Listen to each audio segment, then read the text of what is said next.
mahigit 10,000 kataong inilikas sa lalawigan ng Romblon at Marinduque dahil sa malakas na hangin at pag-ulan dulot ng bagyong Yolanda.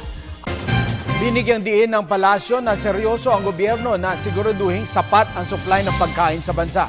Target ng Department of Agriculture na makapag-produce ng 60 million metric tons na bigas sa loob ng 3 taon. Nagpaabot na rin ng pakikiramay ang ilang bansa sa Pilipinas. President Aquino hopes his initial meeting with Chinese President Xi Jinping during Sa kaugnay pa rin na balita, isa umano sa mga dahilan kung bakit bagyang nahihirapan.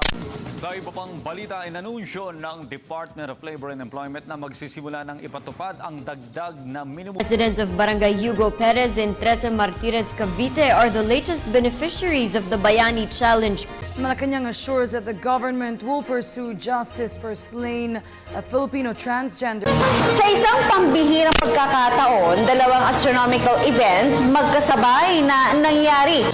Almighty God, our Father, bless this wonderful nation.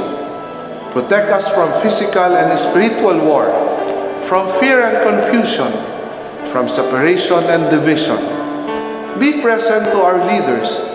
Give them wisdom and courage, affection and compassion, as they ponder decisions affecting peace of its people. Make us more deeply aware of our beginnings, remembering not only our rights, but also our duties and responsibilities as a citizen. Make this nation, the pearl of the Orient Seas, to be a great place again. May all its people know clearly your will, that they may fulfill the call for us in the salvation of this land and the restoring of all things.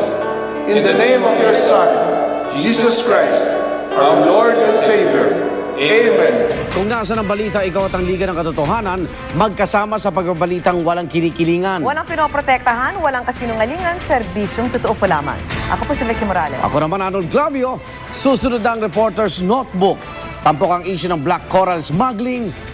Hanggang bukas, sama-sama tayong magiging saksi.